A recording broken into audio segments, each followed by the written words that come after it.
Assalamualaikum warahmatullahi wabarakatuh.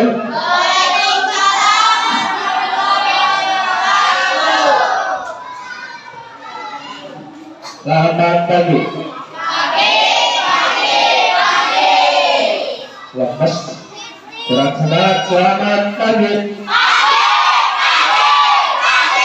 Oke. Gimana kabarnya hari ini?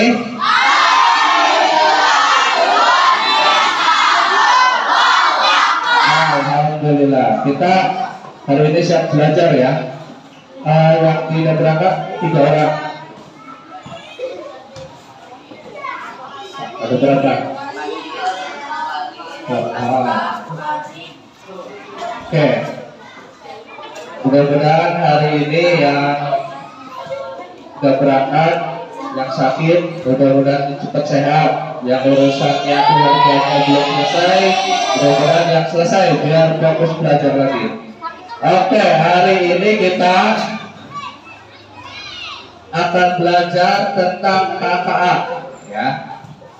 KKA itu coding dan kecerdasan artifisial. Berarti hari ini banyak yang gak berangkat ya, mudah-mudahan cepat sehat. Oke, sebelum belajar kita berdiri dulu deh, nyanyikan lagu Indonesia Raya.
Terima kasih. Tepuk tangannya mana nih?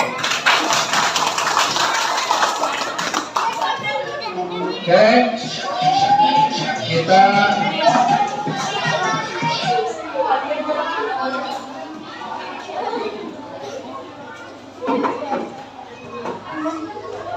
sekarang kita di sini akan belajar KKA ya. Pembelajaran coding dan kecerdasan artifisial. Nah, di dalam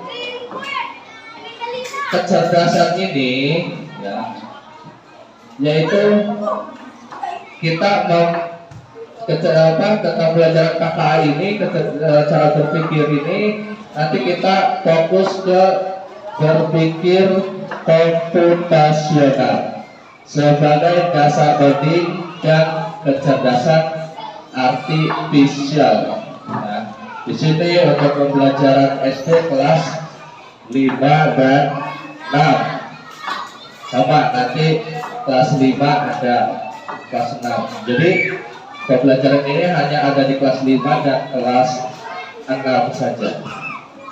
Oke. Ya, di sini akan mengenal sehari-hari kita tentang cara berpikir komputasional. Fokusnya di sini ya, cara berpikirnya. Oke, tujuan pembelajarannya yang pertama ya, kita bertujuan dalam belajar ini, belajar KKA yaitu cara berpikir komputasional, kita mempunyai tujuan. Dalam tujuan pembelajaran hari ini itu nanti akan menjelaskan berpikir komputasional secara sederhana.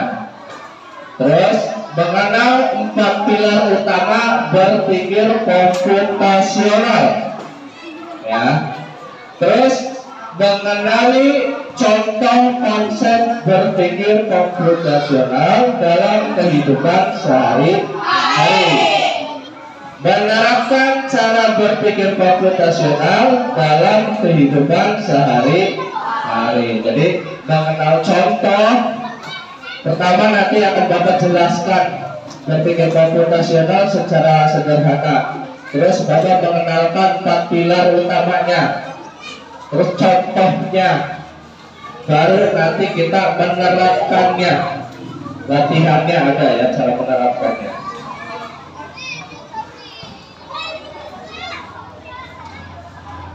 Nah, di sini nanti apa itu berpikir komputasional? Ya.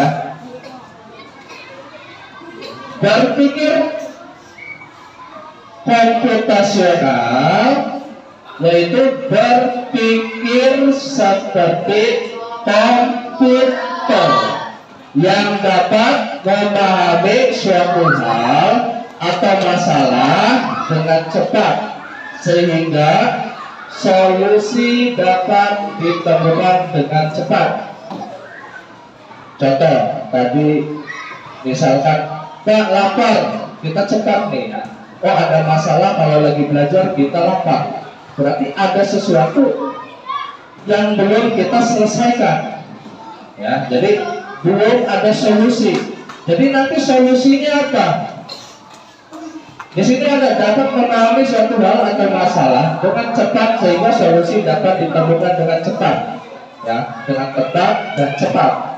Sekarang lapar berarti solusinya sebelum belajar berangkat sekolah kita sudah apa nih? Sudah apa? Sudah sarapan. Nanti kalau tidak sarapan, masalah itu akan muncul lagi setiap kita belajar. Di sini ada masalah itu ya, bukan berarti kita langsung menyalahkan, ya, bukan kita menyalahkan, kita membodoh-bodohkan, apalagi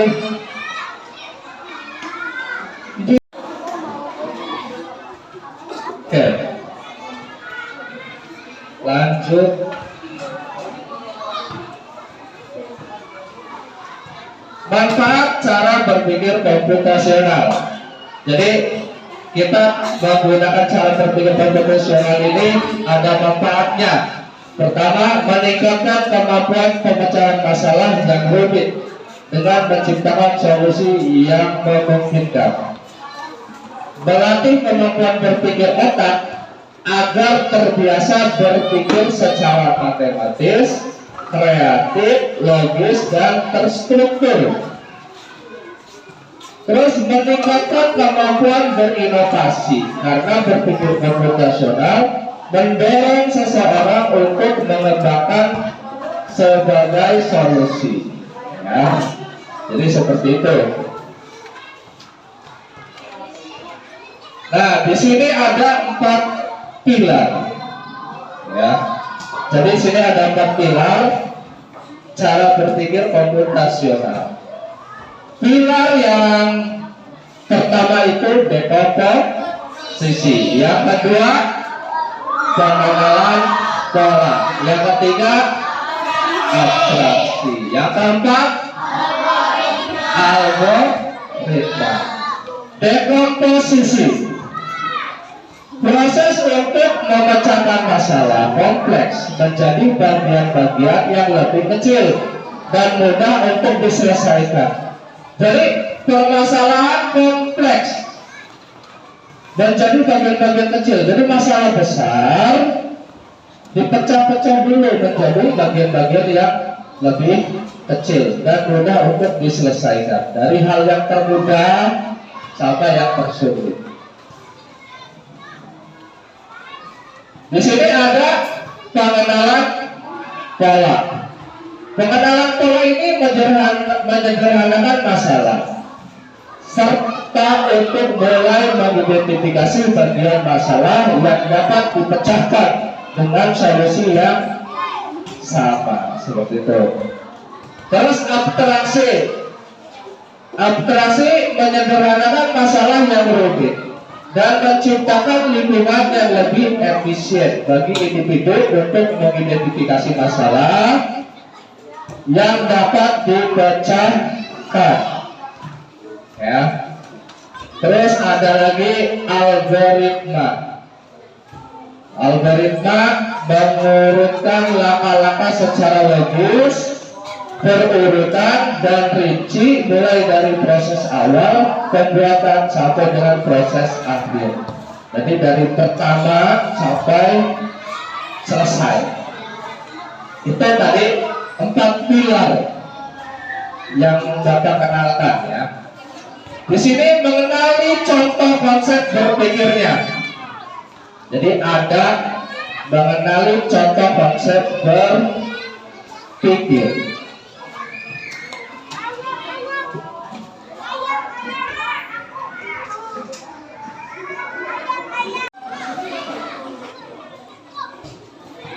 Yang pertama ini mengenal contoh konsep berpikir komputasional dalam kehidupan sehari-hari. Ada merancang liburan, memasak, mencari barang hilang, dan bahkan mengerjakan tugas sekolah, membuat kopi atau teh manis, berangkat ke sekolah, dan lain-lain. Berarti kalau dia tadi ngomongnya lapar, berarti ada permasalahan di berangkat ke sekolah ya. Di situ berarti bisa diperbaiki di sana. Berikut adalah cara penerapan berpikir komputasional dalam membuat nasi goreng. Nah, di sini lihat. Berikut adalah cara penerapan berpikir komputasional dalam membuat nasi goreng. Contohnya kita membuat nasi goreng. Kalau dia tadi masalahnya berangkat sekolah, tapi kita contohnya satu aja dulu yang ini. Ya, fokusnya ke sini dulu. Bagaimana nanti cara penerapan berpikir komputasional ini dalam membuat nasi goreng ini? Ya, fokus. Ada dekomposisi, algoritma, abstraksi, dan pengenalan polanya seperti apa. Cara berpikir sistematis dan struktur untuk menyelesaikan masalah memasak nasi goreng. Ya. Yang pertama dekomposisi, penguraian. Memecahkan masalah di sini tugas besar. Lihat, dekomposisi ini kan memecahkan masalah dari kompleks ke yang lebih rinci lagi, dipecah-pecah. Memecahkan tugas besar. Tugas besarnya misalkan membuat nasi goreng. Nah, menjadi langkah-langkah kecil dan terkelola seperti. Jadi sebelum kita membuat nasi gorengnya itu ada yang pertama adalah menyiapkan bahan-bahannya. Misalkan bahan-bahannya dari nasi, bumbu, sayuran, telur, dan lainnya. Terus menyiapkan alat, wajan, ya, spatula, dan kompor. Terus setelah menyiapkan bahan dan alat, barulah memulai memasak. Yang pertama dimasak adalah bumbunya dulu. bawang, ya. Terus apa lagi? Ya, mau pengen pedas pakai cabai. Ya, ini bumbu-bumbunya disiapkan seperti ini. Bahannya siap, nasinya siap, telurnya siap, bumbu-bumbunya siap. Terus mencampurkan nasi dan bumbu, ya. Terus memasak nasi. Setelah dimasak nasi, bumbu semua, baru kita menyajikan nasi gorengnya. Jadi itu pecah-pecah. Jadi kemasalah kompleksnya itu misalkan tadi yang membuat nasi goreng. Sebelum membuat nasi goreng, kita pecah-pecah dulu ke masalah yang lebih kecil dulu. Oh, bumbunya ada belum? Kalau belum ada kita siapkan. Oh, alat-alatnya udah ada belum? Terus baru setelah ada semua, baru kita mulai memasak. Oke, paham ya? Komposisi seperti ini. Tulis udah disimpan di otak? Ya, ingat-ingat. Lanjut ke pengenalan pola. Mengidentifikasi pola dalam proses memasak. Misalnya masak nasi goreng ya. Urutan memasak bumbu bawang, lalu bahan lainnya yang lebih keras, baru kemudian sayuran. Waktu memasak, setiap bahan memiliki waktu memasak yang berbeda. Waktunya berbeda-beda. Kalau telur misalkan 1 menit, kalau bumbu setengah menit, kalau nasi 5 menit, beda-beda. Tingkat kematangan, memastikan nasi goreng tidak terlalu matang atau kurang matang. Jadi sedang ya. Terus lanjut abstraksi. Abstraksi di sini memfokuskan pada detail penting dan mengabaikan detail yang tidak relevan. Misalnya, tidak perlu terlalu detail dalam menjelaskan jenis bawang yang digunakan.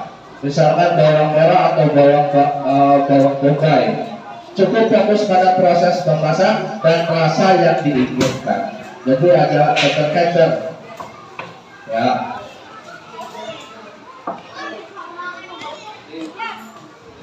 Fokusnya ke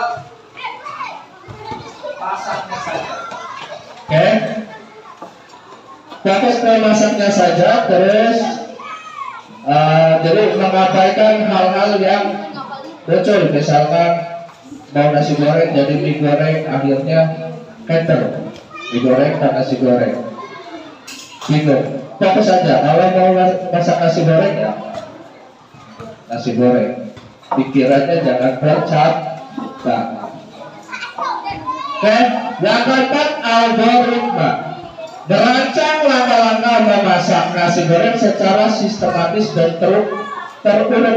Contohnya, jadi kalau algoritma ini bentuk langkah-langkahnya itu bentuk dan jelas ya, terstruktur, tersusun. Dari pertama, misalkan memasak, ya panaskan dulu minyaknya. Minyaknya sudah panas, tumis bumbunya hingga harum. Setelah itu masukkan telur, ya, diorak-arik, diorak-arik, ya, osek-osek, ya. Terus bumbu dengan garam, merica dan kecap, aduk rata. Setelah rata, baru disajikan. Seperti itu. Oke? Itu contohnya satu. Oke, kamu berkelompok nanti dapat tugas. Tugasnya mencatat permasalahan. Masalahnya boleh kamu pilih sendiri. Mau buat kopi, mau buat teh manis, mau buat nasi goreng, atau berangkat ke sekolah, atau membereskan kamar tidur, membereskan ruangan kelas, macam-macam masalahnya. Nanti cara masalah tersebut diselesaikan dengan cara berpikir komputasional tadi, yang 4 pilar. Kamu pilih salah satu saja, baik menggunakan cara berpikir algoritma yang tersusun, apakah dekomposisi. Nanti ditulis, misalkan di sana membuat nasi goreng, kan algoritma cara dekomposisinya apa saja. Berarti masalah utamanya, masalah besarnya membuat nasi goreng. Nanti dipecah-pecah. Cara di sana 4 pilar, misalkan 4 pilarnya kamu menggunakan dekomposisi, ditulis dekomposisi. Masalahnya apa? Membuat nasi goreng. Tulis runtutannya dari mulai masalah yang besar dipecah menjadi yang kecil-kecil. Seperti itu. Paham ya? Oke. Bisa bela ya.